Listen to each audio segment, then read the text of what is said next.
ত্রিশূল লাঠি গদার পর এবার হকি স্টিক হাতে দিলীপ। প্রচারে হকি খেললেন বর্ধমান দুর্গাপুরের বিজেপি প্রার্থী।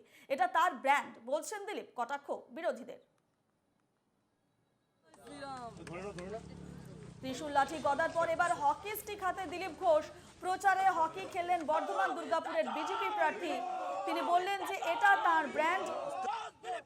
কটাক্ষ বিরোধীদের। হ্যাঁ দেখছি এক সেকেন্ড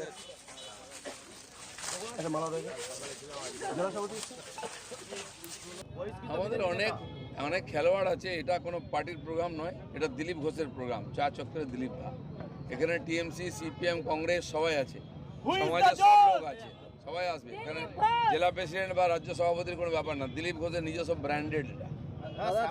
তো বিজেপি আগেই বহিষ্কার করেছিল, এখনো তো বহিষ্কারই হয়ে আছে। তো কোথায় পার্টি অফিসে বসে আছে? সে রাস্তায় বসে আছে। আমাদের পার্টির নেতারা রাস্তায় বসে, দিলীপ ঘোষ রাস্তায় বসে। যারা বিজেপি করে তাদেরকে রাস্তায় বসতে হবে। এসিতে বসলে সারা পার্টি হবে, বিজেপি হবে না। আমরা ফোন লাইনে পেয়ে গেছি তৃণমূল নেতা জয়প্রকাশ মজুমদারকে। জয়প্রকাশ বাবু, এনকেটিভি বাংলায় স্বাগত। জয়প্রকাশ বাবু, ত্রিশূল লাঠি গদার পর এবার হকি স্টিক হাতে দিলে প্রচারে হকি খেললেন বর্ধমান দুর্গাপুরের বিজেপি প্রার্থী এবং তিনি বললেন যে এটা তার ব্র্যান্ড এবং এভাবেই তিনি কটাক্ষ করেছেন বিরোধীদের। কি বলবেন? দিলীপ বাবুর ব্র্যান্ড হচ্ছে গুন্ডামি আর অকথার কুকথা। ব্র্যান্ড আবার কি? নিজের পার্টি যাকে সরিয়ে দিতে চাইছে, কোনো পাত্তা দিচ্ছে না। দেখেছেন কোন মোদির সভায় দিলীপ ঘোষের ডাক পড়েছে? কিংবা আজকে বিজেপি, রাজ্য বিজেপি দিলীপ বাবুকে এক ফোঁটা পাত্তা দিচ্ছেন?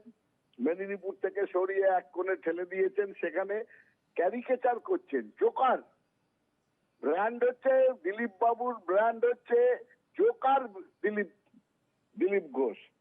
রাজনীতিতে জোকার পর্যায়ের একটা যে ক্যারেক্টার থাকে, কমেডিয়ান, দিলীপ ঘোষ সেই পর্যায়ে নিজেকে নামিয়ে নিয়েছেন। এটা খুব দুঃখ লাগে।